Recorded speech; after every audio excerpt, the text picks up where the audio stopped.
We should have a European response as part of a global response. And if we aren't joined up in this, it will fail to ameliorate a position which is not going away, as everyone knows, but which can be greatly improved.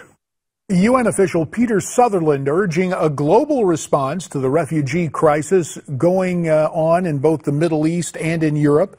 Refugees in the thousands have come primarily to Germany and Austria as those two nations reach a tipping point. Now both England and France have agreed to allow over 20,000 migrants each into their respective nations over the next few years. Today, Germany announcing it will take 500,000 refugees a year for the next several years. Rejoining us from Newsmax Washington, former chairman of the House Intelligence Committee, Pete Hoekstra. Pete, as we were heading into the break, you started to give voice to this genuine problem in the Middle East and in Europe and indeed globally. Now, I understand you were in Hungary earlier this summer. What did you see and what's your reaction to what has happened since? Well, JD, I was there I was in Budapest 2.5 weeks ago. We were there on a Saturday, getting on the train to go from Budapest to Prague. There were about 14 people in the station, got through the process, no difficulty at all. Turned on TV a couple of days later when we were in Prague, and the station we went through was being mobbed by thousands of refugees, people being pulled through the windows of the trains and all of those types of things, how quickly that situation has changed. But what's happened is, there's been a flood of refugees growing, almost exponentially in the last few weeks, of people recognizing that the West is not going to try to bring order out of chaos in the Middle East, that we are not going to confront ISIS.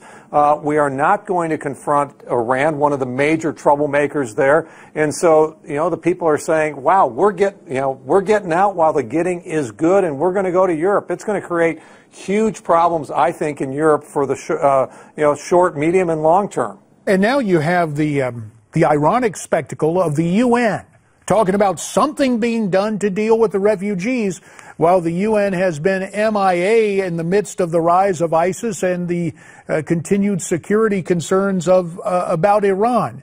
Is the UN just basically finger-pointing after the fact? This is all very much after the fact. The problem is we've had a very inconsistent and a very ineffective dealing with the crises in the Middle East, starting in Northern Africa, starting with Libya, starting with Egypt, then with Syria, then with Iraq, providing inadequate relief to the hundreds of thousands, and if not millions, of refugees, not only in Syria but also in Iraq. The Kurds, a region of roughly 5.5 million people in northern Iraq. They're housing almost 2 million refugees, and they've never gotten the support. So a failed strategy to begin with in the front that's creating this chaos, an inability to, an unwillingness to take care of the refugees in their homelands while they are still there, is leading all of these people now to say, now we're going to move the problem from the Middle East and we're going to move it to Europe, and some are now encouraging the U.S. to open its borders to more of these refugees. And if there's a common concern, it would have to be on security.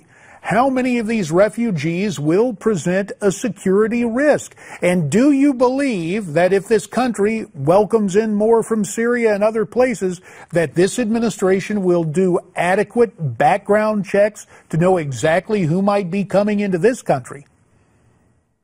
It's very, very hard to do background checks on this, but I think the medium and long-term problem is, JD, that Europe and the United States, but especially Europe, has shown a great inability to integrate these individuals into their communities, into their societies. These then become the breeding ground for the terrorists of the future.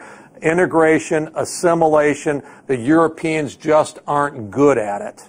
Let me ask you 30 seconds for this. The Pope wants every parish in Europe to house a family in need from Syria. Would focus on sending aid to the Middle East be better than in helping large numbers than bringing folks into Europe? Again, about 25 seconds, Pete. Absolutely. Let's fix the problem at its root. Let's fix the problem in northern Africa. Let's fix the problem in the Middle East. Let's deal with ISIS. Let's, contain it, confront it, and ultimately defeat it. Give the people in the Middle East hope, or this is going to be a long-term problem. We will have to leave it there. Pete Hoekstra, former chairman of the House Intelligence Committee.